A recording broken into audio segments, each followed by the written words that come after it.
Good evening. I'm Connie Geyer, and I wanted to thank you all for being here, all 6 of you. I think there might be some on, do we have some on live stream? Okay, great. So my name is Connie Geyer, and I'm the founder of Marissa's Purpose, Faith, Hope, and Love. You see, my daughter Marissa succumbed to an accidental overdose at the age of 20 in 2016. As a parent, I couldn't understand how that could happen to my child. Marissa, she was smart, she was talented, she was very competitive, and she was involved in sports and clubs. She was very strong in her faith and kind and loving girl. How does something like that happen?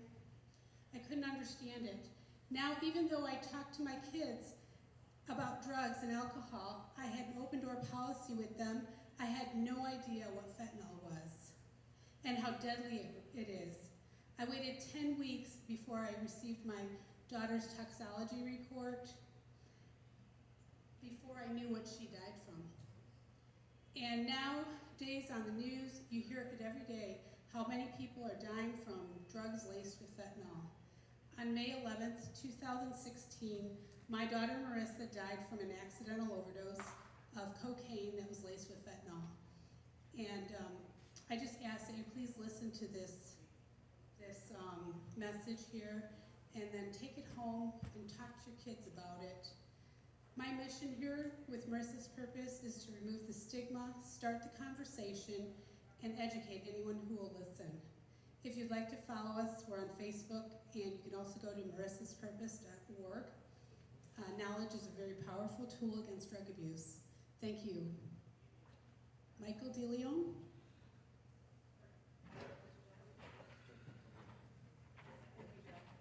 Thank you, Connie. And Connie is the reason Michael is here. My name is Jill Reedy. I'm the Assistant Regional Superintendent at the Macon-Pyatt Regional Office of Education, and we are very excited to have you here, and those of you that are online, we have a lot of people online joining us, so we thank you for that. This message is so important, and Michael has been around the schools. We're going to hit about 3,200 students over 3 days, and I can tell you, I've been with Michael for 2 days now, sitting in his presentations, and it is very eye-opening to me as a parent and an educator when I see the number of hands raising of our young children, our middle school children, when he asks the question, do you know somebody who vapes, or who uses alcohol or drugs, or who you think are addicted? And it is alarming how many children are being impacted that we aren't even aware of. So as a community, we have to do something. And so I'm excited to have Michael here. I hope to bring him back in the future for more community events where we can have some solutions to these problems. But without further ado, I'm going to hand the mic over to Michael because you are going to learn about his story as we go. Okay. Thank you for being here. Thank you for tuning in. It's so important. This message is so important. I've spent the last 2 days in various schools in the community. Tomorrow is more schools. And this fall, as school begins, we'll be doing more schools in the area. My name is Michael Deleon. I live in Nashville, Tennessee. I travel around America, and I go to middle schools, high schools, and colleges. Tonight I want to share with you a parent's perspective, a community perspective, a little bit about what's going on. As Connie alluded to, fentanyl is exploding. Illinois is the 11th highest state in America for fentanyl poisoning. It is the 5th fastest growing state in America for fentanyl poisoning. And it's very, very alarming. I want to talk about that. I also want to talk about what's happening with our young people, especially middle school and high school students, regarding marijuana use and vaping devices. Now they are one and the same. I used to do a vaping electronic cigarette. I used to do a vaping presentation, and I used to do a marijuana presentation separately. And I don't do them separately anymore because they are one and the same. More than 1/3 of all marijuana consumed in America is now consumed through an electronic device, a vaping device. More than 1/3 of all marijuana in America is consumed through a vaping device. And that's alarming, right? But for kids, it's really alarming. And it all begins with adolescent use of nicotine, alcohol, and marijuana. I'd like to also say that prior to COVID, prior to locking down America, prior to isolating children and keeping them home, we in America had experienced 12 straight years of adolescent use decrease regarding alcohol. 12 straight years of alcohol use among adolescents decreased. We just experienced the second straight year of alcohol use increase for adolescents. So I'm not going to debate COVID with people. I always tell people, if you want to debate COVID, go to Facebook. That's where all the experts are. But we made every liquor store in Illinois, we made every liquor store in America an essential business. When we locked down America, you couldn't buy local hardware supplies from your local hardware store. You couldn't buy clothes and shoes if it wasn't a big box retailer. You couldn't buy a lot of things, right? Couldn't go into a restaurant, a lot of things you couldn't do. But you could get all the liquor and all the marijuana and all the vaping products that you needed because they were all deemed essential businesses. And alcohol use among Americans skyrocketed. Over 56% increase in alcohol use in America, my family, and I ended up losing my freedom. While I was incarcerated, I really started to look inward to figure out, wait a minute, how did I get here? Not only how did I get here, I needed to find that answer. I needed to deal with the trauma of my childhood. I was sexually abused from 6th to 8th grade. I was physically abused from 6th through 12th grade. I had divorced parents when I was in the 6th grade, 5th grade, 6th grade. Had a lot of trauma in my life. And escaping that trauma with a cigarette, with alcohol, with marijuana, in my 11-year-old mind, in my developing brain, I thought it might have been the answer, you know, but it wasn't. And it led to a life of addiction, and my addiction put me in prison. When I was in prison, I was asked to get involved in the program called Scared Straight. I don't know if you ever heard of it, Scared Straight. You know, the little kids are going to come into the prison and you're going to scare them. And common sense would tell you, well, that would work. If the kids see what awaits them, they would turn their life around. But it doesn't work. It's negative reinforcement, and it doesn't work. In fact, a long-term study was done on the Scared Straight program, and 86% of the kids who came into the Scared Straight program became incarcerated as an adult. 86%. It doesn't work. When I got out of prison, I knew exactly what I wanted to do with the rest of my life. I wanted to go reach kids. I wanted to make sure kids didn't grow up to be me. So I started Steered Straight. I know Scared Straight doesn't work. I called it Steered Straight. And I got on the phone and I started calling some schools and some principals to, you know, come by. Good morning. I just got out of prison. I'd like to come talk to your children. Hello? Hello? They hung up on me. A lot of people hung up on me. Who would want the ex-convict to come talk to kids in schools? When it comes to drugs, when it comes to a life of addiction, when it comes to the reality of prison, there's no one better to talk to kids than not only someone who lived it, but someone who overcame it. And now is dedicated every day of his life to making sure that these kids don't follow in my footsteps. So I founded Steered Straight, nonprofit organization. We're now based in Nashville, Tennessee, and we're the #1 book school presentation company in America. The #1 book school presentation company in America, and we're having a huge, huge impact in a positive way on our children. I don't know if this has ever happened to you. You're driving your car and the check engine light goes on, right? Well, it could be a simple thing. Maybe your gas cap is open. Maybe you need air in your tires. Maybe it could be a pretty serious issue and you might need a new engine. Whatever it is, it's a warning light and it's going off on your dashboard. You don't keep driving your car unless you're my wife and then you drive for 8 months with the light on and then you tell your husband. But, all right, that was funnier in my head, but welcome to my life. The check engine light goes off on your car and you get it checked out. Well, the check engine light's going off on our children, ladies and gentlemen, and we're not even taking it as seriously as the check engine light on our car. And based on my 47 years of personal experience, my addiction began at the age of 11. I know I don't look it. I'm 58 years old. I got 47 years of personal experience, addicted to drugs, incarcerated because of that addiction, and for the last 17 years going into prisons and talking to students in schools and putting people into treatment for addiction and filming, I'm a documentary filmmaker, filming 4 movies on addiction and recovery. I believe we're creating the next generation of addicts. We're not watching it unfold. It's not just happening in front of our eyes. We're creating it, and I want to explain what I mean. Prior to COVID, I was driving around the country, going to schools. I was doing parent nights and community events like this, and I was sharing this slide. We had a life expectancy decrease of 4 years in a row, and that never happened in American history. Now it's 6 years. We had a suicide, a 50-year high of suicide in America. Now it's 52. Cocaine and methamphetamine were exploding. Fentanyl importation was taking over all overdose deaths. 100 billion opioids were prescribed in 9 years. Over 300 million psych drugs are prescribed to infants 0 to 3 years of age. But adolescent use of nicotine and marijuana were at an all-time high. And I would say to people, what's the scariest thing on that screen?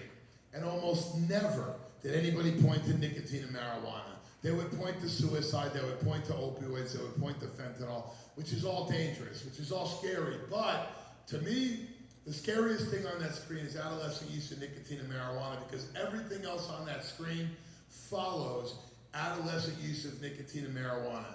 The reason you don't see alcohol there is because I was focused on nicotine and marijuana because they were skyrocketing.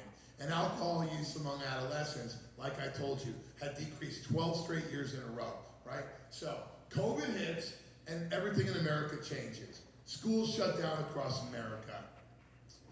Well, suicide calls jumped 800% in 1 year. From 2019 to 2020, calls to the National Suicide Helpline jumped 800% in 1 year. Overdose death rate rose 35% nationally.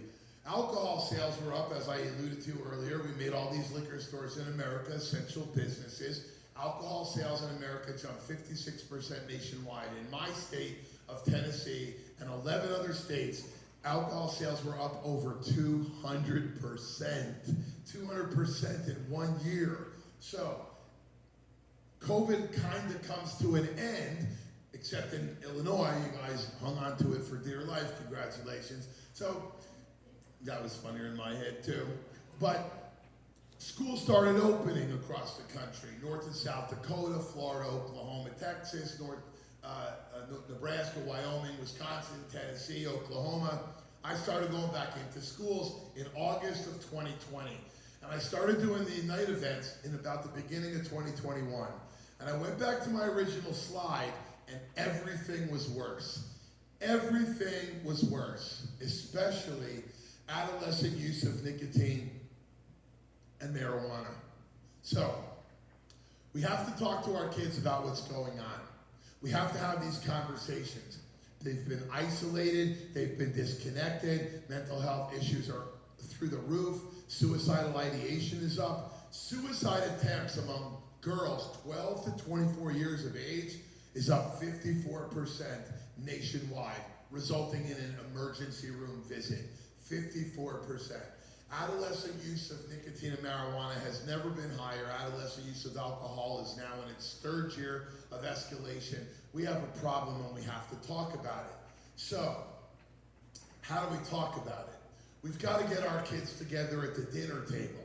So the gold standard is that parents need to eat dinner with their kids 5 nights a week. That's the gold standard. Teenagers who frequently eat dinner as a family are less likely to underage drink and use drugs. In fact, teenagers who infrequently eat dinner as a family 4 times more likely to underage drink and use drugs. And the reason for that is that kids need to get the truth from their parents and their guardians, their grandparents, at a dinner table, at a lunch table, at a breakfast table. They need to get it from parents. And every prevention organization in the country, every single one, there's only 10 listed there, but every prevention organization in America advocates for the gold standard. Eat dinner with your kids 5 nights a week. Well, that's what I was telling people to do, but I didn't think you could do it. I was telling parents they had to eat dinner with their kids 5 nights a week, and I was like, I don't think most parents can do it, honestly. If you can, great. But I'm advocating for something that I didn't even myself think could happen. So I changed it. 5 conversations. Maybe you can't eat 5 dinners. Maybe you could have 2 dinners, a lunch, and 2 breakfasts. Maybe you could have 2 dinners, 2 breakfasts, and a conversation in the car. And so I call it a dashboard conversation. 5 3-minute conversations a week. That's 15 minutes. I'm asking parents to do 15 minutes of parenting every single week. You have to have conversations. So my wife and I sat down and we wrote a book. It's called Table Talks and Dashboard Conversations. Because the more I thought about it, I'm a drug expert, unfortunately. I know a lot about drugs. I died 6 times. I was brought back from an overdose with a drug called naloxone 4 times. I died 2 times in a hospital bed as a result of traumatic car accidents. I mean, I was on a life support system for 9 days. I did more drugs than anybody you ever met in your life. I know a lot about drugs. And now, 17 years out of prison, I'm obsessed with what's going on with our kids, so I'm trying to fight addiction in America. So I know what the language is. I know what the drugs are. I know what the trends are. If I don't tell parents what to talk about, how do parents know what to talk about? So I and my wife wrote a book called Table Talks and Dashboard Conversations. And we don't just tell you what to talk about, we give you the conversations. So if you have 5 conversations a week for 52 weeks of the year, it's 260 conversations. Then I added family field trips for the weekend, just in case you wanted to add a couple Saturday and Sunday and holidays. There's 364 conversations. I gave you Christmas off. 364 conversations that you could have with your kid. And then we sat down, since we had a little bit of time on our hands through COVID, and we tripled it. We tripled the book. We took the book, 1 Year Conversations, and we tripled it. It's on our website. It's also on Amazon. It's $20. It's the best $20 you'll ever spend as a parent, as a guardian, as a mentor, as a coach. I urge you to buy it, but I urge you to share with everyone you know, because there's no other book like this in America. None.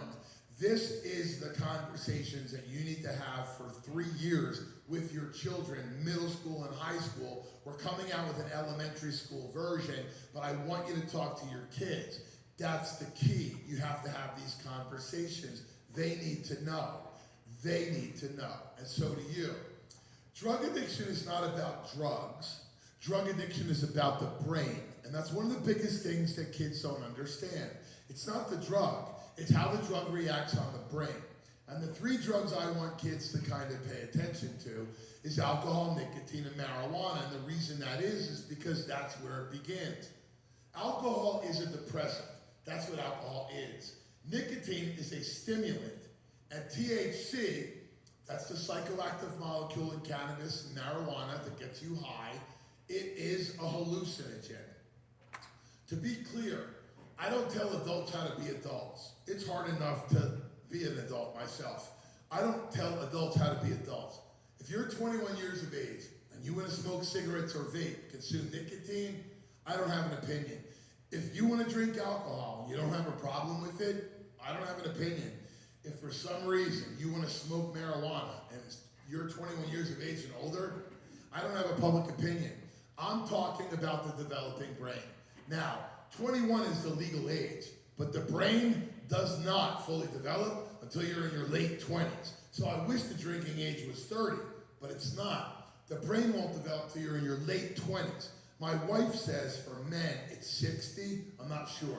I'll let you know soon. But the brain is not developed until you're in your late 20s. So I wish the kids would not even touch it. I hope they never touch it. But if they're gonna touch it, I hope they wait till they're 30. That's what I ask them. But the law says 21, and that's my goal. I need kids to push these 3 substances off until 21 years of age, because if I can do that, we can eliminate about 60% of addiction in America. So that's my goal. This is how everyone in America dies. Heart disease is number 1, cancer is number 2, and respiratory disorders is number 3. The reason why respiratory disorders is number 3 is because Americans have been smoking cigarettes for 30, 40, 50 years. That's why. Half of cancer and half of heart disease is also because of tobacco products, but respiratory disease is my focus. It's the 3rd leading cause of preventable death in America because of tobacco products. But for kids age 15 to 24, it's now number 6. Now, think about that for a second, because a lot of times I show people that and it doesn't faze them. The 3rd leading cause of death in America is respiratory disease because people have been smoking 30, 40, 50 years. But kids 15 to 24 years of age, it's now number 6. How is that possible? They haven't been smoking 30, 40, 50 years. I'm telling you, it's because of vaping and marijuana legalization. Our children's respiratory systems are being destroyed, and we are in the middle of a pulmonary pandemic that very few people are even paying attention to. The number 1 cause of death for kids in America, 27 years of age and below, is accidents. Now that's misleading because 80% of accidents are in a car, and 80% of the drivers of those car accidents were under the influence of drugs and alcohol. So it wasn't an accident at all. It was a drunk or drug driving accident. Number 2 is suicide. Number 3 is homicide. For African Americans, suicide and homicide numbers are flipped. I've never seen an adolescent suicide or an adolescent homicide that wasn't in one way, shape, or form drug and alcohol related. I've never seen a one, and I've seen hundreds of each. No, I've seen thousands of adolescent suicides, and I've been involved in hundreds of adolescent homicides. I've never seen a single one. That the shooter, the person who did the stabbing, the person who took the car off the cliff, the child who died, or the situation. Some way, shape, and form it was drug related.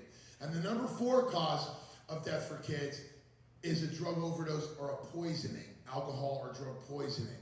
So sometimes people say to me, Mike, the number 4 cause of death for kids is drugs and alcohol. And I say, no, it's not. It's 1, it's 2, it's 3, and it's 4.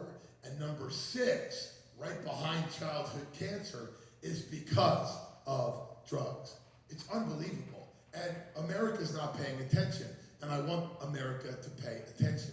Very quickly, as growing, is fentanyl poisoning. In fact, there are 16 states in America where fentanyl poisoning is now the number 1 cause of death for kids. Nationwide, the number 1 cause of death in America, 18 to 45 years of age, is fentanyl poisoning. The number 1 cause of death in our country, 18 to 45, is fentanyl poisoning. In 16 states, it's now the number 1 cause of death for children. It started about 2 years ago, and I saw an article in Pinell County, Arizona, right? And it said, our kids are dying from fentanyl. And I just couldn't believe it. Like, what do you mean kids are dying from fentanyl? How could kids be dying from fentanyl? And I went there, and I interviewed Mark Lamb. He's America's sheriff, wears a big cowboy hat and a belt buckle and jeans. And I sat down and I interviewed him. And the number 1 cause of death from fake fentanyl tablets killing kids had just taken place. And he said, well, we're not even the first. I said, what do you mean? He said, go to Pima County. So I went to Tucson, Arizona, and I did my research, and they're the number 1 county in America for overdose death for kids, Tucson, Arizona. As I expanded across Arizona, I went to Flagstaff, Prescott, Scottsdale, Gilbert, Mesa, Phoenix.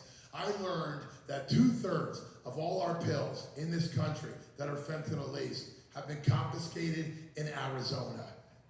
How is that possible? There's 50 states, and you're telling me that 2/3 of all the fentanyl captured in America in the last 12 months have been confiscated in the state of Arizona? That doesn't make any sense. Is that because Arizona cops are so good? No, ladies and gentlemen, that's because that's where it's coming in. You can be against the southern border. You could be hating Trump and hating a wall. The drug cartels are importing fentanyl tablets across our southern border between Yuma and Nogales. And 2/3 of all the counterfeit pills that have been confiscated in the last 12 months are confiscated in the border state of Arizona. Now, once they hit Arizona, and every law enforcement expert in America will tell you, we capture 10% of what's coming in. I don't care who you talk to, DEA, sheriff, police, you talk to any law enforcement agent in this country, they will tell you what we capture, what we confiscate is 10% of the drugs that are here. So that means these counterfeit pills that have been confiscated all across Arizona is skyrocketing across this country. Now, I was in the Maricopa County drug locker in Phoenix, Arizona, and I took pictures of those 3 bags of raw fentanyl, pure fentanyl. And what was happening is we were taking that raw powder and we were putting it into heroin all across the country. This is a chart to give you an idea where it all started. Look at that chart, 2016. Wow, we had a pretty big problem on our hands, a pretty big problem. This fentanyl was pouring into our country, boom, and it hit heroin all across America. Now the reason that was China was importing fentanyl analogs through our southern border, and drug cartels were bringing it in this country, and it was going into heroin. There was a reason for that. We wanted to make heroin really potent. And yeah, a lot of heroin addicts are gonna die, but we want to get it into the heroin supply. And then they started putting it in the cocaine supply, and that's how Marissa died. And then they started putting it in the methamphetamine supply. And then they started putting it in marijuana, and people were like, nah, you can't put fentanyl in marijuana. Okay, pay attention. But all across America, we were taking that powder and we were turning it into pills, That's a pill press machine. I bought that pill press machine, and I was making pills. I went to Amazon.com, and I bought that pill press machine on the right-hand side. I went to Google pill press machines, and I bought that one on the left from MadeInChina.com. They were both sent to my house in Tennessee, and I started making pills. Sometimes people don't believe me. Well, here's what you can do. Take out your phone and go to your Amazon search bar and type in pill press machine and see how many pill press machines you can buy. Go to Google and type pill press machine. You can have one sent to your Decatur, Illinois address, and you can start making pills on your dining room table. You can also on Amazon buy all the molds for all the different kind of pills you want to make. You want to make fake Xanax, there's a mold for that. You want to make fake Percocets, there's a mold for that. And you can buy it online and have it sent to your house. So I started making pills, not out of drugs and not by myself. I was working with the DEA. I started making pills. The red box and the gray box right here where it says real and fake, this was my first big stab at putting pills and showing it to other people. I was working with the San Francisco Department of Health, and I was showing them how easy it was to make Xanax bars. Well, as you can see, my fake one is really not that good. It's pretty stinky, right? It doesn't look really good. Well, these 3 lines of Percocet 10s up on the top, 2 of them are mine and 1 of them is real, and you can't tell the difference. On the left-hand side, there's 20 oxy-80s that I made with this silver machine. I made 20 oxy-80s. I went to a conference of law enforcement in Baltimore, Maryland, and I put a Sharpie dot on the bottom of my fake Oxy 80 pills. I had a friend come with that bottle of Oxy 80s. He's a pharmacist, PhD, and he brought a bottle of real pills. And he took 10 pills out and mixed them up with my 20 fake pills, and we had 426 law enforcement experts go through our booth, and not one of them, not one, could separate the real from the fake. And these are the experts of our country. These pills are so good right now, you cannot tell the difference between real and fake. And if the law enforcement experts of our country can't tell the difference, how are our kids supposed to tell the difference? So we're not making as many pills in America anymore because a lot of the analogs, thanks to President Trump kind of going to President Xi in China, President Xi cracked down on 17 to 23 analogs, and India picked up the slack. So the powder wasn't coming into our country as much, but it was going into Mexico. And this is what changed. See these bags? They're all 4 of those bags came out of backpacks that were carried across our southern border by illegal immigrants coming into America. These people that are coming into America, they're not really bringing drugs into our country. They're being used to carry drugs into our country by the cartels. This is about human trafficking and drug trafficking on our southern border, and this is the tip of the iceberg. And I don't know how much you pay attention to what's going on in the news, but this, ladies and gentlemen, is about to triple. This is about to triple in the next 2 to 3 months if we don't stop it. And kids are dying. That's a girl on the left-hand side that died at 17 years of age in Chillicothe, Missouri. She thought she was taking a Xanax pill, but it was a fentanyl pill. New Lenox, Illinois, she lost her son and her daughter to fake fentanyl tablets. That little girl on the left, Bakersfield, California. That little 17-year-old boy on the right, Folsom, California. I have 167 kids in my pocket on my phone that died of a fentanyl poisoning in the last 12 months. This is an epidemic of crisis, okay, that is going to get worse, and America's not really addressing it. America's not really talking about what's going on. And ladies and gentlemen, I'm petrified for our children. Now, in 2010, I was home from prison 3 years, and my best friend's daughter died of a heroin overdose. And I was kind of devastated because she was like a niece to us. And my wife asked me to make a movie about it. I'm a documentary filmmaker. I've worked on hundreds of films. I never made my own film. And my wife said, please, make a film. Kids are dying. Please make a film. So I made a film. It's called Kids Are Dying.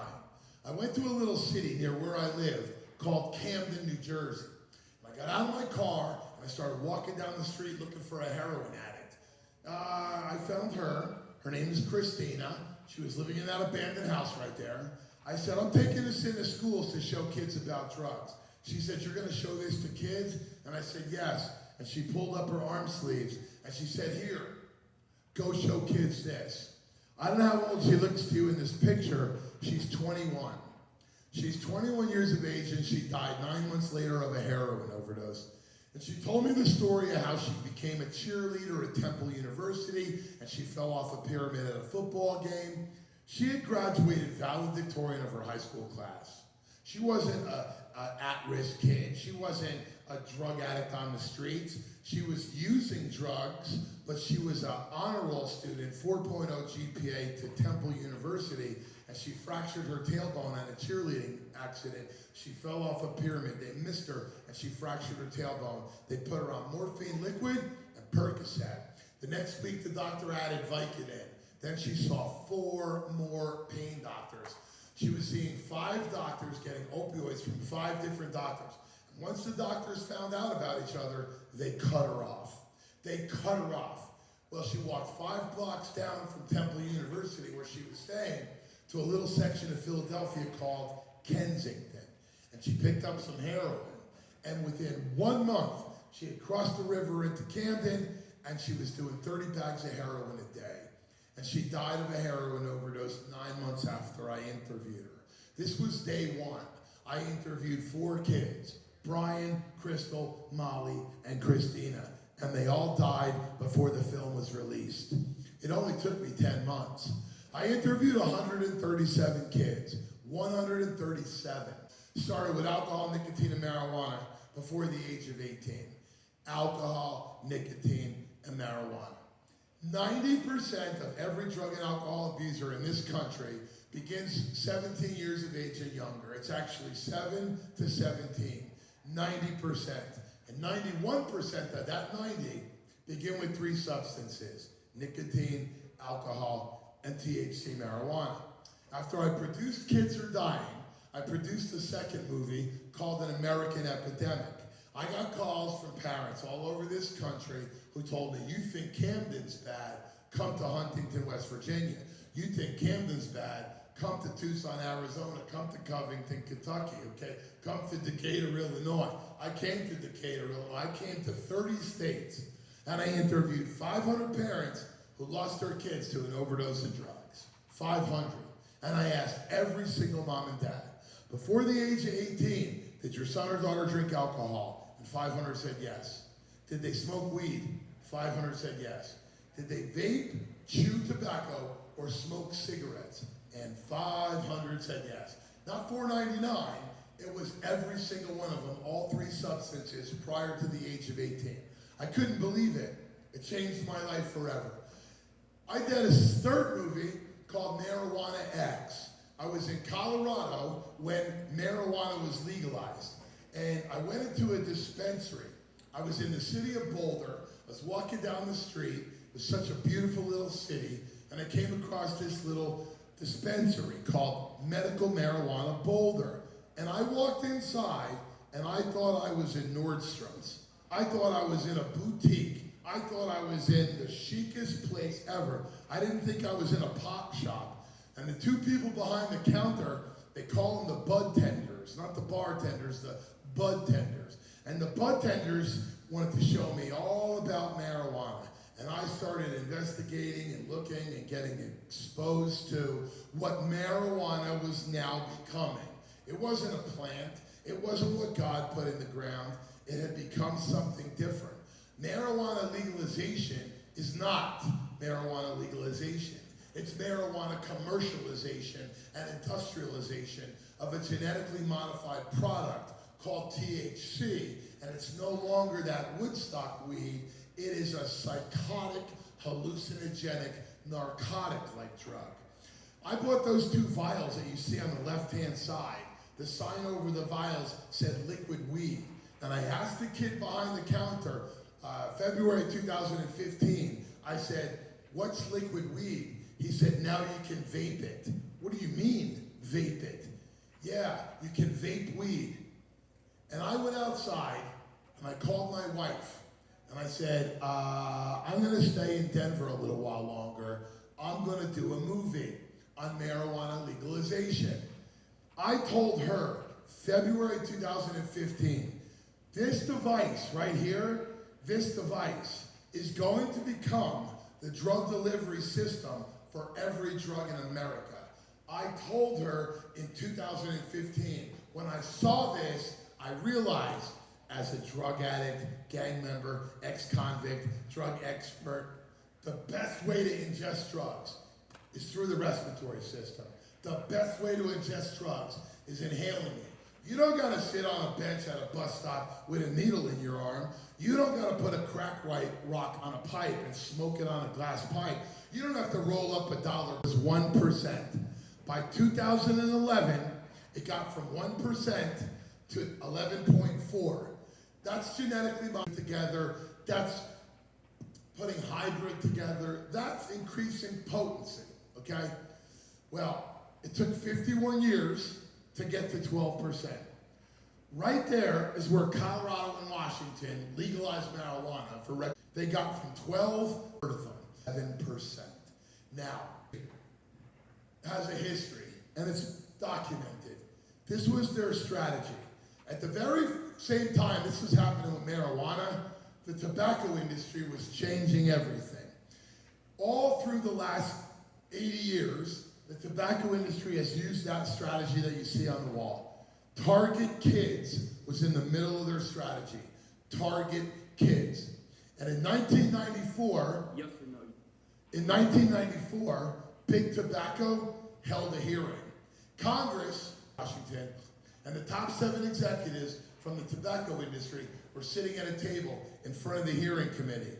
And Congressman White, Mr. Johnson.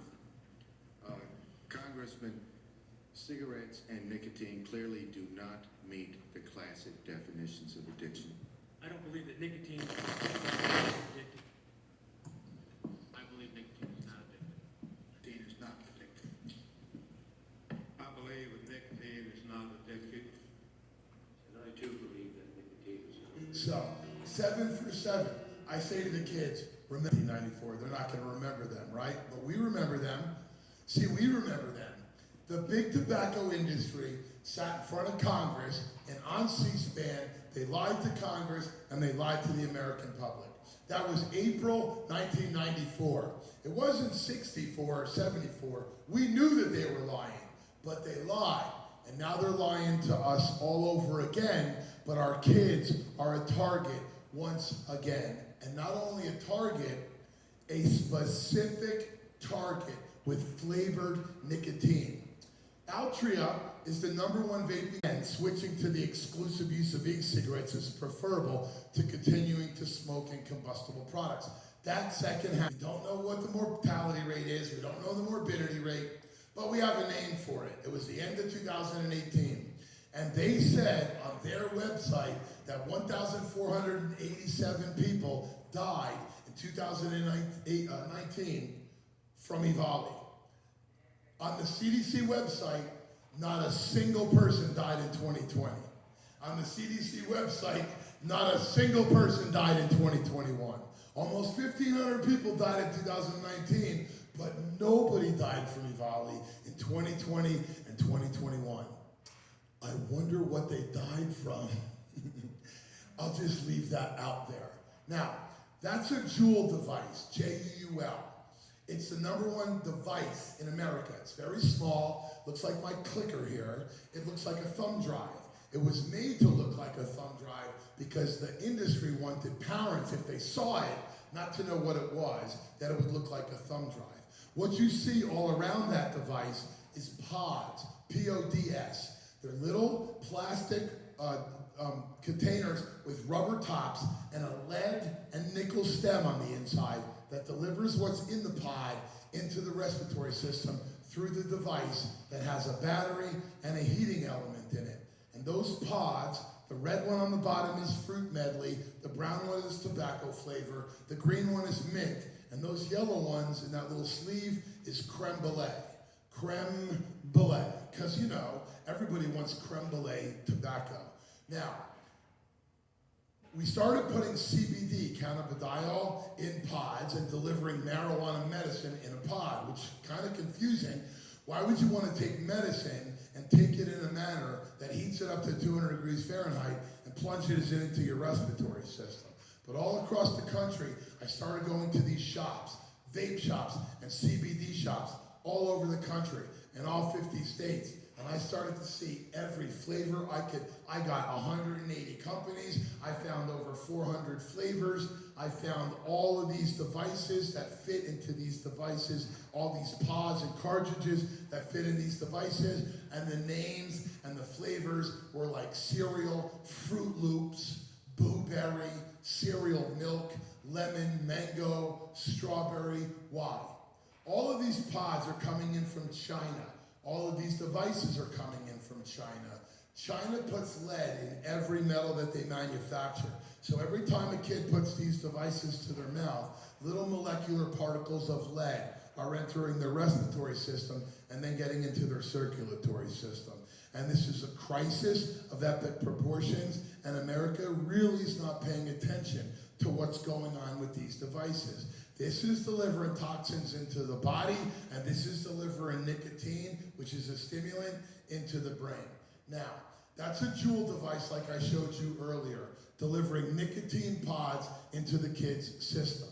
That device on the left-hand side is a JUUL pod, a JUUL device. But the pod next to it is not a nicotine pod. It is a marijuana pod. That is a cushy pod. That company puts marijuana into those pods and they slip into the device. That is the #1 possessed device from kids across the country. So now if the kid can't get his flavored nicotine pod, he can go get his flavored marijuana pod. But now he's not just vaping nicotine, a stimulant, he's vaping THC, a hallucinogen. And the Biden administration, I'll give credit where credit is due. They have gotten the FDA now to regulate all this just now in the last 30 days. Well, what the marijuana industry has started to do in the last 60 days is infuse all of their marijuana pods with nicotine. The marijuana industry is putting nicotine into their pods, and they're not regulated. The FDA is not regulating them at all. You know why? Because marijuana is still a Schedule I drug by our federal government. It's not federally legal. It's a Schedule I drug from the federal government. I'm calling the FDA. Why won't you regulate what's happening? We don't regulate marijuana. That's a state issue. Now, I'm a federalist a little bit, I guess, and I believe in state rights, right? But I believe in kids' rights. And if the FDA is not regulating a product, how are we supposed to protect our kids? So I started calling all 50 states Department of Health, all 50 states Department of Health, from Hawaii to Alaska to Maine to Florida, and not one is regulating or anything about any of these devices. On that package, that cushy pod package, it's very hard to see. There's a little picture of a pod, it's yellow, and it's got a description underneath the pod, and it says 90% plus THC. 90% plus. And I said to the guy, well, does that mean 90.1? Or does that mean 100? Because 90 plus, that could be 90.1 or 100. What is it? He said, we don't have to say. Okay, well, why even say 90% plus then? Well, we want our customers to know how good the product is. So it's 90% plus. But I should know what it is. And I don't have a right? No, not only do I have no right to know what the level is, I don't have a right to know what the ingredients are. There's no ingredients on the package. They don't have to tell you what chemicals in this. You mean to tell me you're taking a product and selling it in a store, the state's collecting tax money, the customer walks out, puts this thing in a device and sticks it in their mouth and ingests it into their respiratory system, and you don't have to tell them what's in it? Okay. This is a tobacco pens, and the marijuana industry did the exact same thing. Everywhere you go across this country, you can get devices for nicotine, and you can get just as many devices for marijuana. This is the top 6 selling devices in America, and you can get marijuana cartridges that fit in every single one of them. This is a Hoolie, that's a device for cannabis. That's a Stizzy, that's a disposable device for cannabis. There's hundreds and hundreds of these devices. Now, this is a pen, parents, a pen that you write with. It writes very well, like a cross pen. It's about $40. You get 1 pen and 2 THC atomizers. On the top of the pen is where the THC marijuana product is, and you hit that button, and you put your pen to your mouth, and you get high, and then you go back to doing your homework, or then you go back to taking the quiz in the classroom. I could be a student 5 feet from my teacher, and my teacher will not know that my pen I'm holding in my hand is a vape pen. Now, this is an inhaler, but not for asthma. It's an inhaler. It started as melatonin on the left-hand side, but then it got into nicotine. And once they realized how lucrative it was, they started marketing marijuana. So now, I don't have to vape, I just pump the marijuana into my mouth. These are flavored pumps from Puff It. Now I get high with a pump. All these schools that are getting bathroom detectors for vaping, exhalation, well, they won't work with those. Those are Puff It pumps. This is a watch, a digital watch. It works, it's functioning. It's not right 2 times a day, it's right all day long. It's a functioning digital watch. That one, the cartridge goes in the band. Okay, this one, the cartridge goes underneath the face of the watch. I have a big watch, I like big watches. That watch is half the size of my watch. But now I'm a kid in a classroom or in a hallway, and all I gotta do is put my mouth to my watch, and I can vape off my watch. This is a vapor cup on the left-hand side, and I really wish I was making this up. Now I can bring my coffee to school and keep it warm, and inside the vapor cup is an atomizer device, and I can vape off the top of my cup. On the right-hand side is a key fob, but not a real key fob. It is the same size as the key fob in my pocket, and it looks like a key fob, but it's a vape. So now I don't need to hide my vape. I can have it on my keychain in my pocket, and I can tell anybody who sees it, it's just a key fob for my car, but I vape off my key fob. This is a vapor hoodie. In the center chest compartment is where it goes, and the string goes down into the compartment and hooks to the device. And the string around the hoodie is what I vape off of. I vape off my hoodie string. They make a book bag as well. It's a vapor book bag. You'd be hard pressed to find the cartridge and the device inside the lining of the book bag, but that little girl is vaping off her shoulder strap of her book bag. This is a cell phone charger on the left-hand side. You put your cell phone case, charge it, and you put it on your phone. Well, it's not a phone charger. It actually is a vape. It will charge the phone, but it's a vape. You take your cartridge and you hide it in your little pocket right here, or maybe you put it in your bra, or I'm going to show you where kids are putting them. Or you put your cartridge in your phone, and you vape off your phone, and then you take the cartridge out and you hide it, and all you have is a phone. You don't have a vape, you have a phone. On the right-hand side is a big Sharpie. Sharpies come in variety of sizes, but basically they're small Sharpies and large Sharpies. The large Sharpie is perfect for putting a vape inside.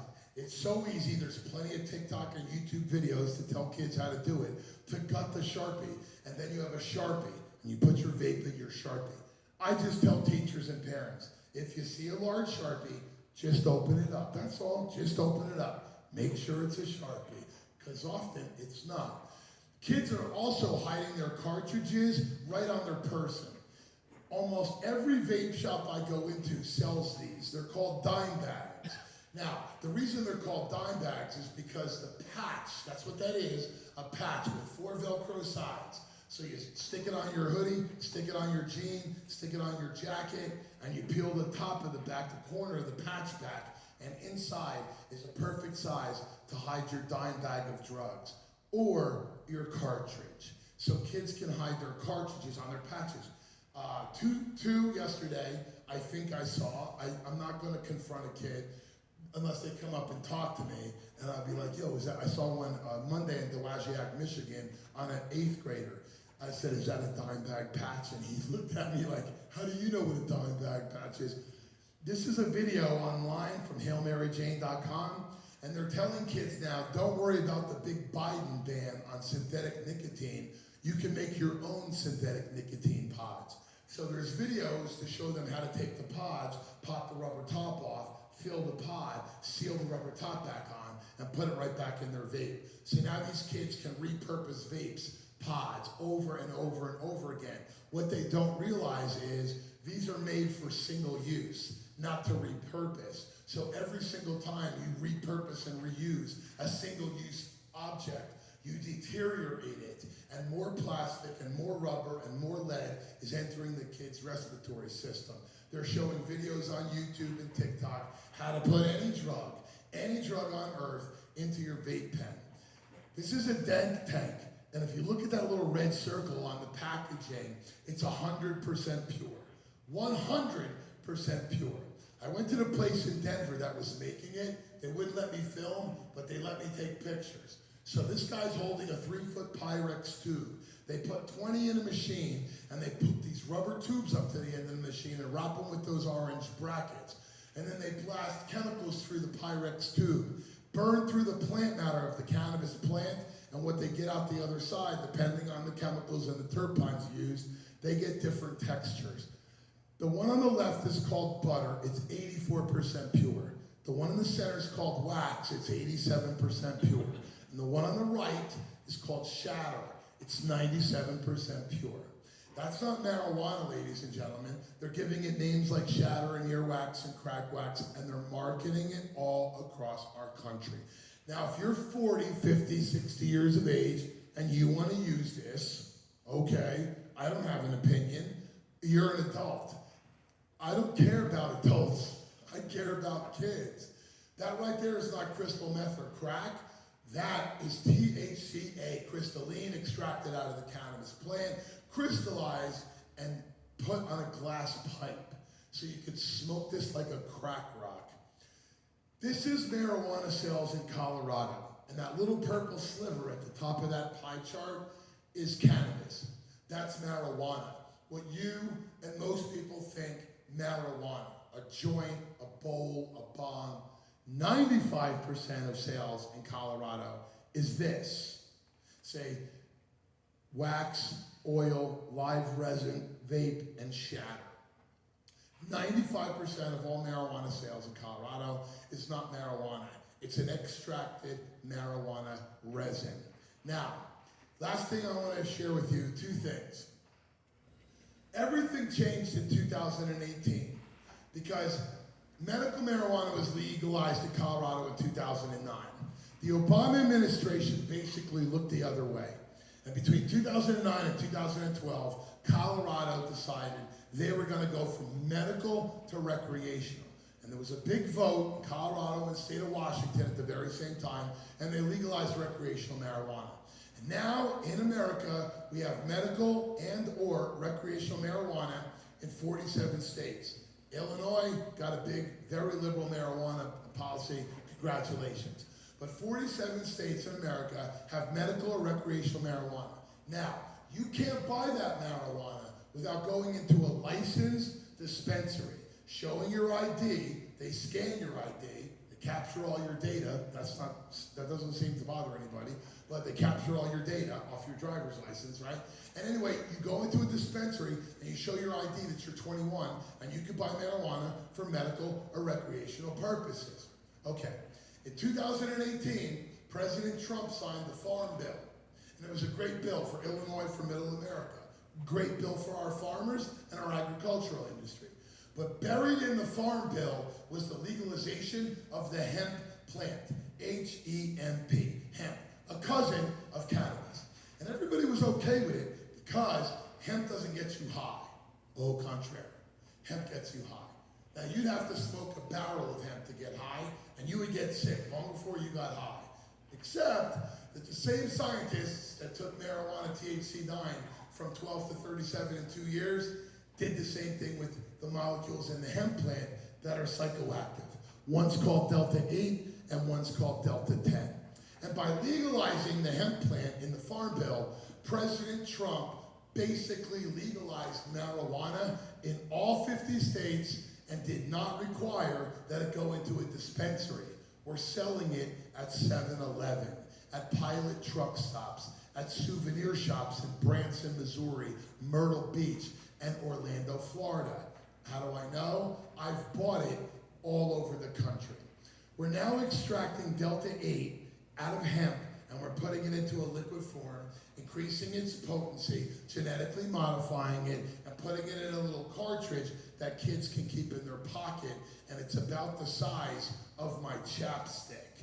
Now I can vape and suck in marijuana that's from the hemp plant that's fully legalized in all 50 states across the country. The Cloud 8 Candy Jack on the left-hand side, I bought in a convenience store in Tennessee. We do not have recreational marijuana in Tennessee. We have a medical marijuana. It's a very strict law. But now I bought marijuana Delta-8 hemp-derived in a convenience store. I bought that in Iowa at a 7-Eleven, birthday cake and purple punch. Iowa doesn't have recreational or medical. They're one of only 3 states that doesn't have legal marijuana, and I bought marijuana at a 7-Eleven in Iowa. The one on the left is joints, they call them trees. The one in the middle is indica, from cannabis and hemp in a hybrid. This is a hybrid Delta-8. I bought all these in vape shops. The one on the left, Girl Scout cookies and sour diesel, I bought that in Utah in a vape shop. The one on the right-hand side, I bought in Utah, no, I bought in Wyoming at a vape shop. And it's very hard to see, but it says Delta, that's the triangle, Delta-9 THC. Now they have figured out how to get Delta-9 out of hemp, and they're required to tell you that they cannot have more than 3% THC, Delta-9. They can have all the Delta-8 and Delta-10 they want, because Congress only said Delta-9. Because someone told Congress that Delta-9 is what gets you high. They didn't tell them anything about Delta-8 and Delta-10. They literally crafted a law that said you can only have 3% Delta-9, but they left Delta-8 and Delta-10 alone. And it's more easy to genetically modify Delta-8 and 10 than it is Delta-9. This is a little THCO. THCO is synthetic THC. On this package, it says, this product is in compliance with section 10113 of the 2018 Farm Bill. and contains less than 3% of Delta-9 THC. On the package, they're telling you how they can sell it, and they cite the 2018 Farm Bill. Isn't that nice of them? We have less than 3% of THC.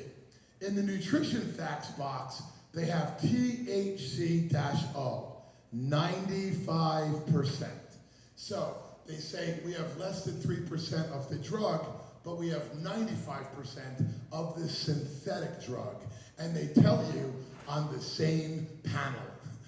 What you see on the left right there is HHC. That's hydrogenated THC. That's THC.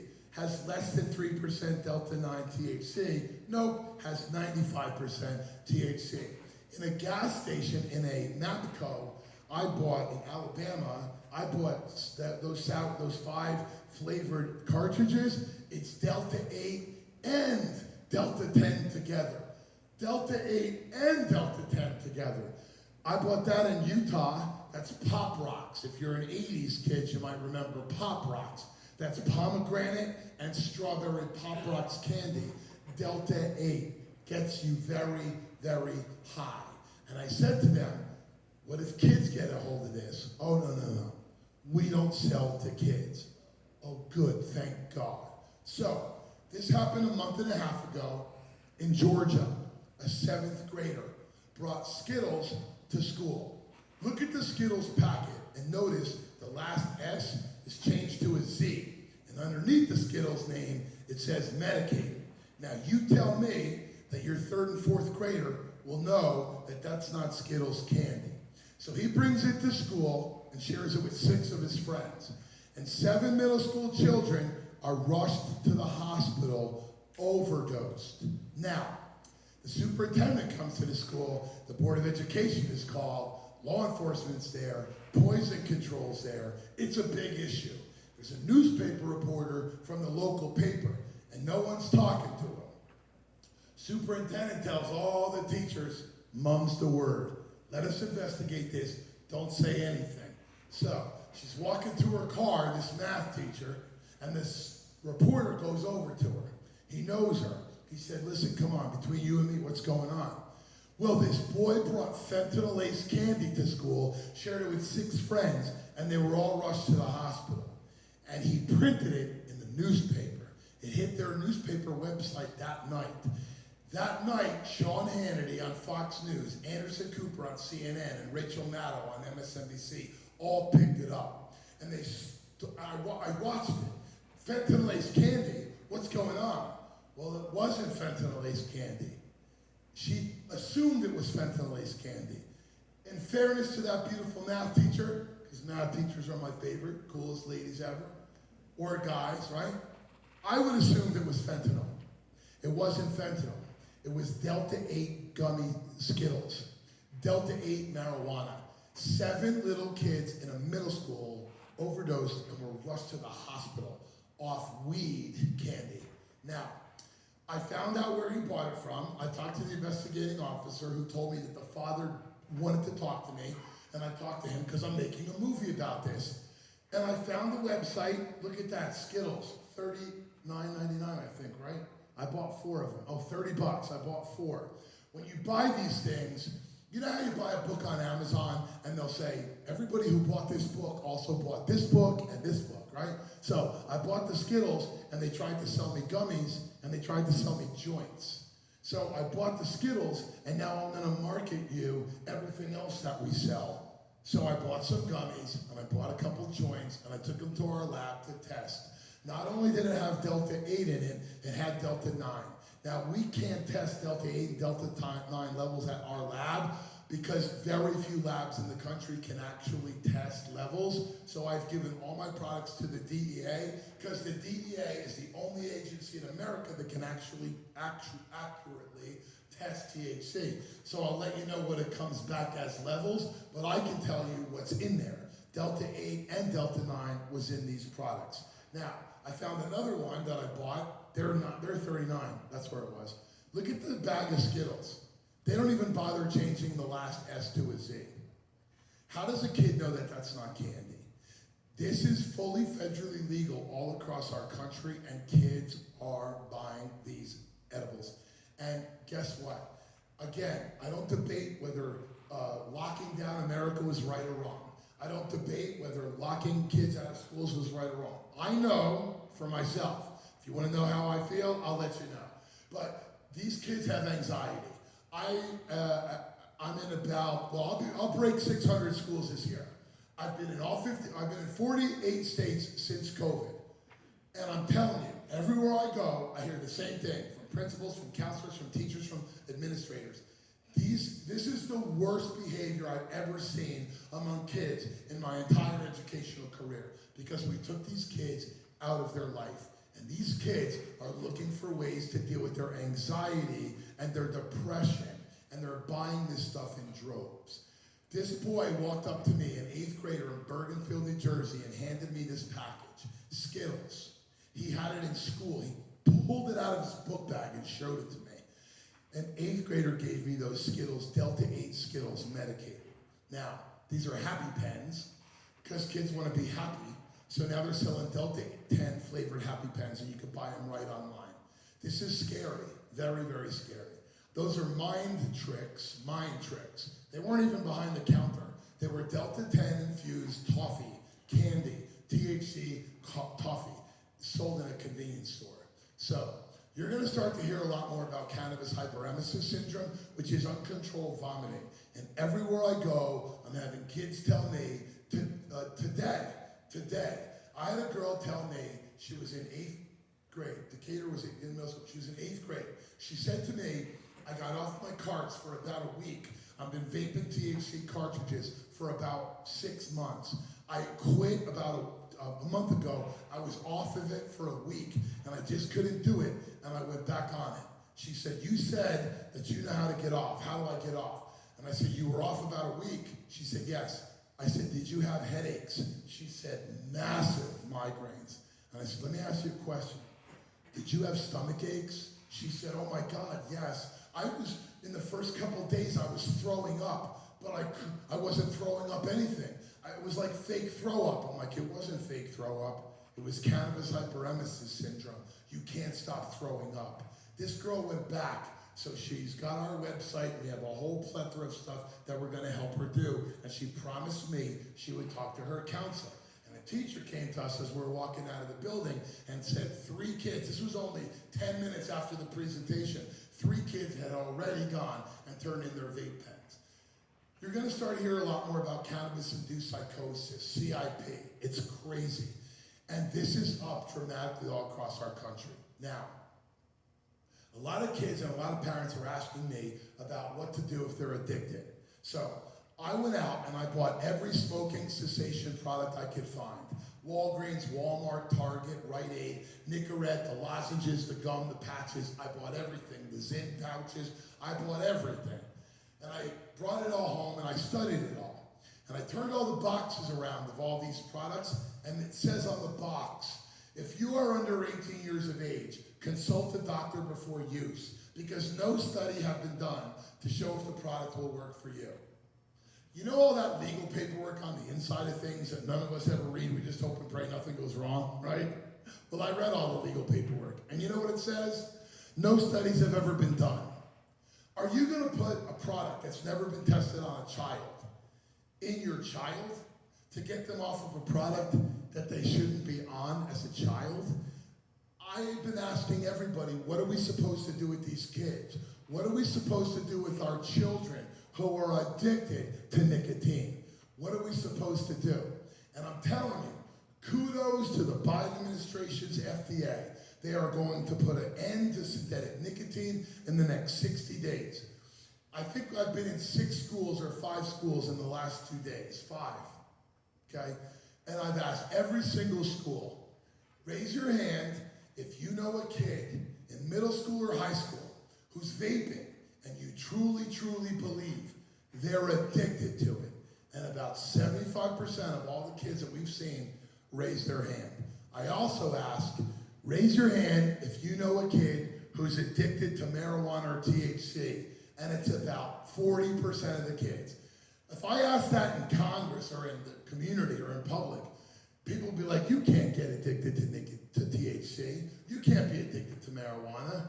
40% of your children know a kid who's addicted to marijuana. They can't stop. So what are we supposed to do? So on my website, I have a whole thing about quitting vaping. I want to leave you with a couple of thoughts. Vaping is more dangerous than cigarettes. There's more metals, more carcinogens, more toxin in e-cigarettes than there is in cigarettes. Secondhand exhalation from a vaping device is more dangerous than secondhand smoke from a combustible cigarette. And it's harder to quit than cigarettes because the nicotine level is higher. Those are the three main things you have to educate kids about vaping devices. Now, I want to educate adults too, but as I've said multiple times, I will not tell an adult how to be an adult. I'm focusing on the developing brain, children, okay? I'll help anybody, I'll recommend anybody, but I'm focused on children. It's more dangerous than cigarettes, the secondhand smoke is more dangerous, and it's harder to quit. So, I have 12 steps on there about how to quit. And I show kids, believe in yourself, break down the nicotine routine, what you should look at for habits, what happens when you fail and you relapse, what you can eat, what you can chew, flavored toothpicks, high pH water, high cocoa chocolate, a lot of things that you can do. This is all on our website. Music, meditation, prayer, breathing exercises. We have to tell kids what to do to get through this cravings. And you have to tell your children, you must distance yourself from kids who are still vaping. And you have to commit to this. Now, again, we cannot treat this as a legal issue or a discipline issue alone, okay? We have to treat it as a medical issue.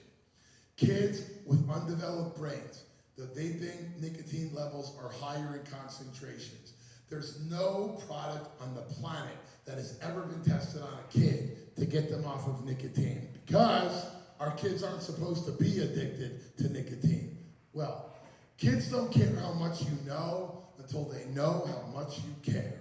And so they know I care, they know who cares. We have to show them that we care, and we can't look at vaping as it's just this disciplinary issue, and we're gonna lock them in the room, or ground them, or take their phone. I don't wanna condone it, I don't wanna allow it to continue, but I want parents to partner with their children and wean them off this chemical. And you have to know, you have to be up to speed, you have to be aware of what's going on. So, I partner with a nonprofit organization called Drug Free World. The materials are in the back. If you're interested in learning more about drugs, this is a nonprofit organization that puts out specific specific education on drugs, facts about drugs. That's what this material shows. That's what this material teaches. On my Facebook page, Steered Straight, I urge you to follow it. Every day I post on this page updated information, and I'm really focused on Indiana, Illinois, and Michigan right now. I'm really focused on putting a lot of information every single day on this page, Steered Straight Facebook page. Now, I have 3 pages myself. I have a public figure page that I post every day on, and I have 2 personal pages. The reason I have 2 personal pages, okay, Facebook already knows, trust me, but they're following me.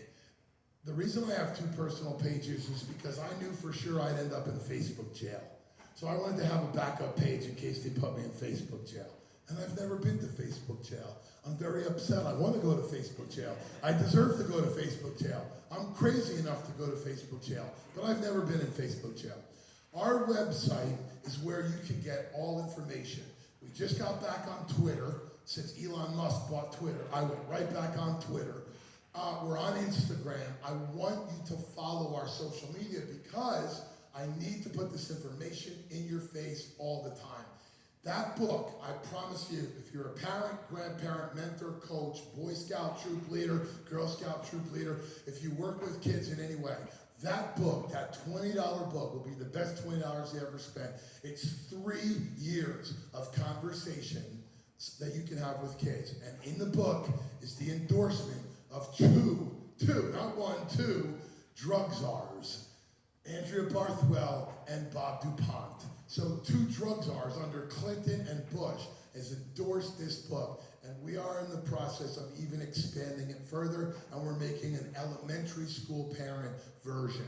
So buy that book off of our website, go to our website and follow us and learn more. I plan and hope that I can impact Illinois in a big way over the next year. It's one of the fastest growing states in America for adolescent use of nicotine and marijuana. I'm begging you to be aware, I'm begging you to be proactive, and I'm begging you to have conversations with your kids. And if we can help you, that's all we want. So thank you so much for coming tonight. Thank you so much for tuning in on the YouTube channel. Thank you so much for allowing me to come impact your students. I got 3 more schools or audiences tomorrow, and I'll see you again in August or September. Go to our website. You can contact me. Have any questions? If you see something I was incorrect on, please correct me. If you see something I'm missing or I can add, please, all I want to do is be best and get better so I can better educate our kids. So thank you very much for letting me share with you. Thank you very much. I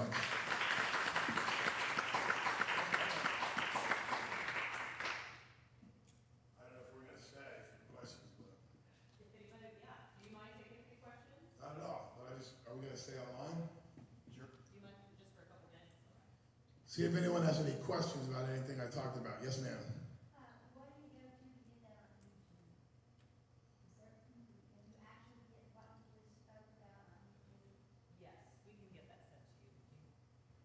If I get, yeah, give me your information, I'll get it sent to you. Yeah, so if you want to share this to Board of Education, Superintendent of Schools, we'll get this, what we just did tonight, to anybody who needs it. Yep, I don't have a problem with that. Yes, young lady. So I guess when you show these things, how much do police officers know about these? So on Delta 8 and Delta 10, very few police officers know. I did a police chief conference in Maricopa County about 2 months ago. And a police chief raised his hand and said, listen, let me ask you a question. You know, you're a drug addict, you were a drug dealer, right? I'm sure you can answer my question. Fentanyl. Why would the drug dealer want to kill his customer, right? Because fentanyl is so deadly. So why would you want to kill your customer?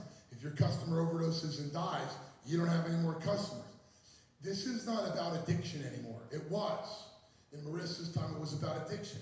It was making heroin more potent and then adding it in cocaine. Fentanyl is about 1/5 the cost of cocaine, about 1/7 the cost of heroin. It's very cheap, right? Even the analogs that are now coming in from India. There was a new article that came out 2 days ago. It's on my Facebook page. They call it Frankenstein fentanyl. It's not they said a new drug is hit that's even more potent than fentanyl. No, it's a synthetic analog from India. It's the same synthetic chemical. It's different synthetic chemical, but it's the same intention. This is about murdering people. This is about killing our kids.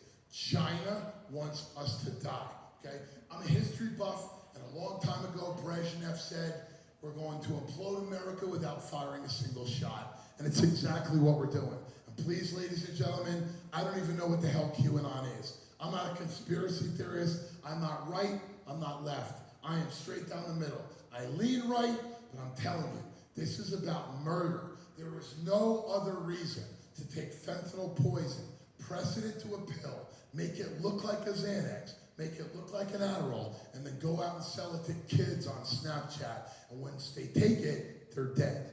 There's only one reason and intention for this. This is about murder. So our law enforcement officers are getting up to speed on a lot of this, especially fentanyl.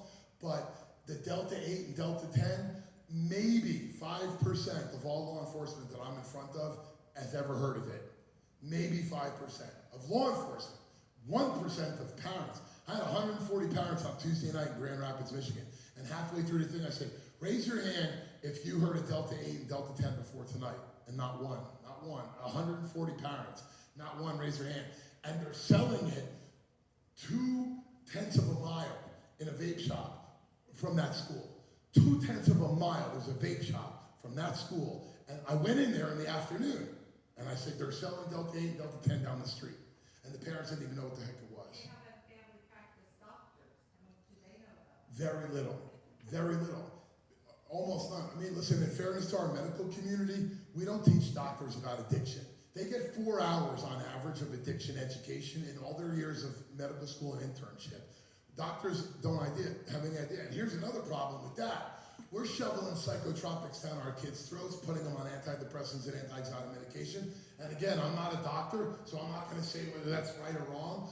But if a kid's not gonna tell the doctor that they're using THC, how does the doctor know that there's a drug-to-drug interaction between THC and the drug?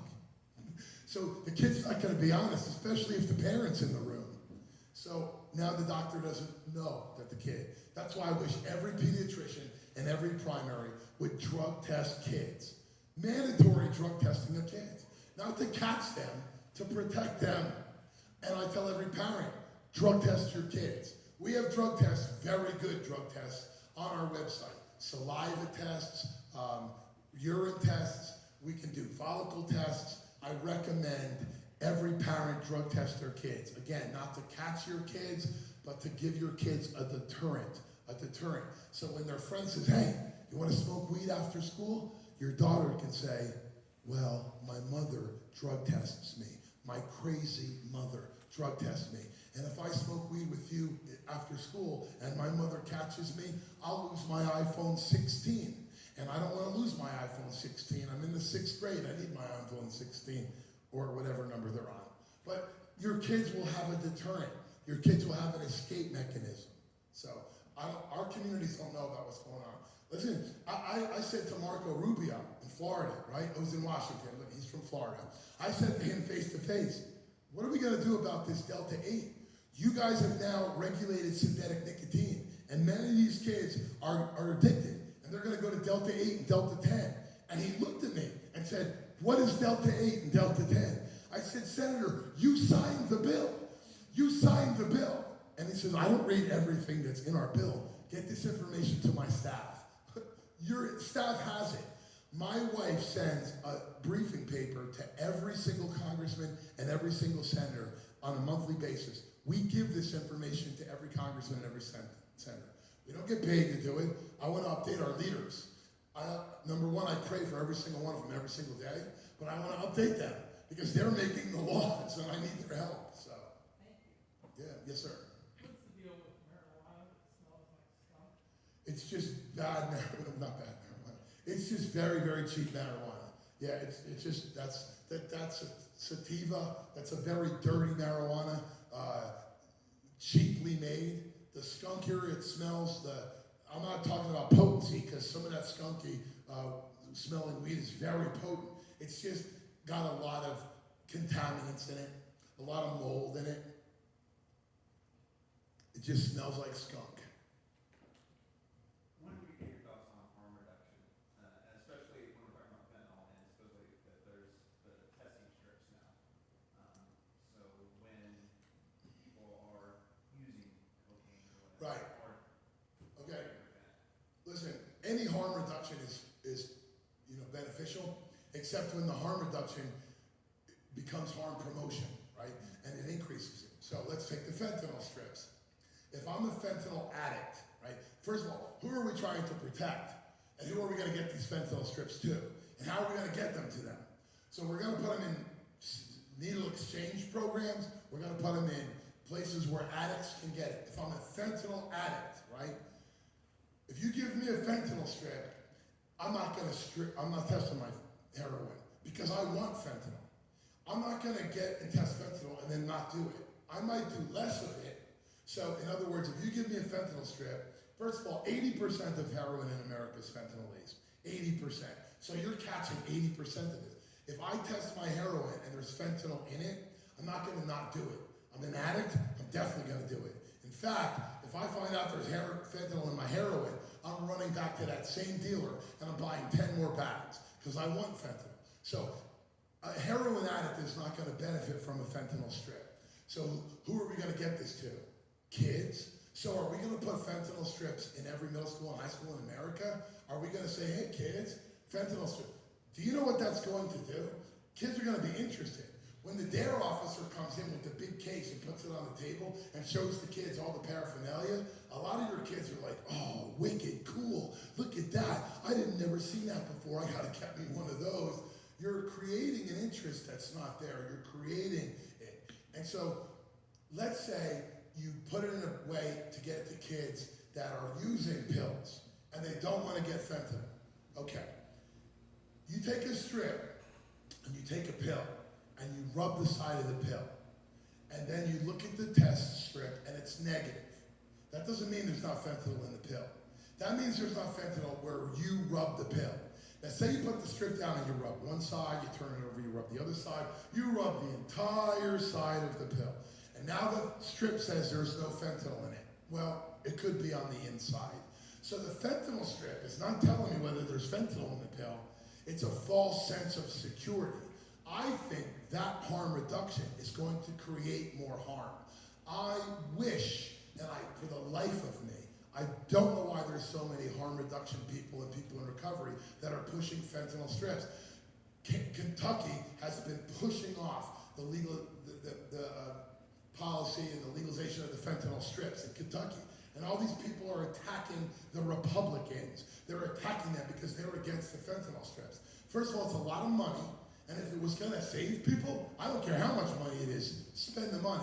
It's not going to save people. I'm telling you, fentanyl strips is not going to save people.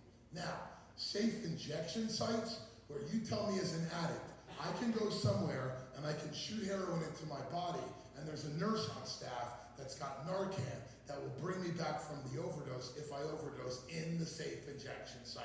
I have a clean needle, so I'm not spreading Hep C or Hep B, and I have clean water and a nice tourniquet and a seat, and there's people around. A hardcore heroin addict is never going to go into a safe injection site. I don't want that environment. I want to use alone. I don't want to use with mirrors and cameras everywhere, right? And I don't want to listen to you tell me how I need treatment. I just want to go shoot my heroin. The people who are going into safe injection sites are in a close-knit network, and you might be able to bring them back from an overdose in the site. But if I'm dope sick tomorrow and I have one bag of heroin and it's a 20-minute drive across town to the safe injection site, I'm not coming. I'm going to shoot up over here at my house, and now I die. So what did the safe injection site really do? It prolonged the inevitable.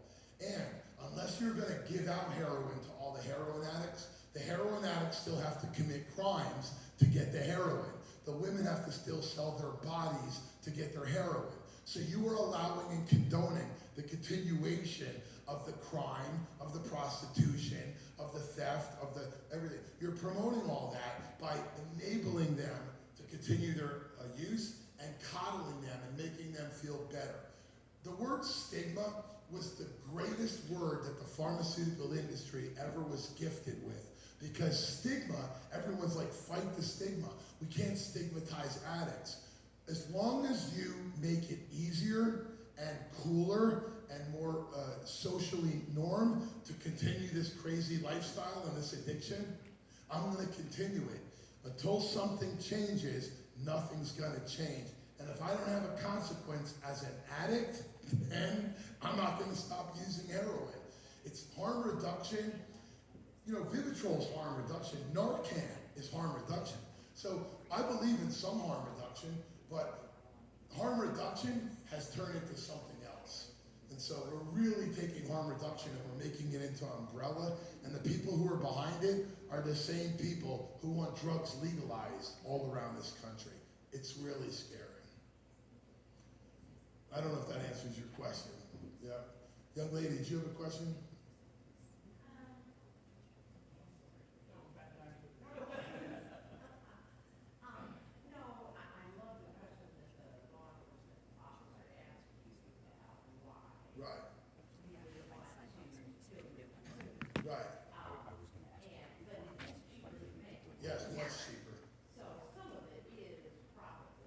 Sure, for the addicts, but not the kids. Because you would, or anybody that's putting it into a pill. Because really, no addict is popping pills like that. No addict is popping pills like that. I'm going to take the pill and crush it up. I'm not going to swallow a pill into my gastrointestinal system, into my intestinal system. I'm going to chop the pill up and snort it. Or I'm going to put it down on a tin foil and heat it up and smoke it. That's why the vape, when I saw that, everything in my life changed. When I saw that vaping device in that marijuana dispensary, I swear to you, I'll never forget that day. I was floored. I walked outside. I call my wife like 37 times a day because I really miss my wife and I'm in love with my wife, so I have to talk to her all day long. I walked out of that dispensary and I just said, I need to talk to you. Like I was shaking. I said, I just saw the future of drug addiction. I just saw what's getting ready to change. And I'm screaming at the top of my lungs and very few people are listening to me. That's why if you live in this congressional district, you need to really think hard about who you're sending to Washington. You know, you need to really think hard about who you're voting for. I'm a nonprofit organization, so I can't lobby on anything, and I just got myself before I said it. Think very hard about who you send to Washington, and ask them questions about where they stand on these issues. And if this issue is important to you, you really have to consider who you're sending to Washington. You know, so. But you can get my email for the website. Email me, call me. I don't care. I'm yours, available for you for anything. Thank you very much. Thank you so much for letting me share tonight.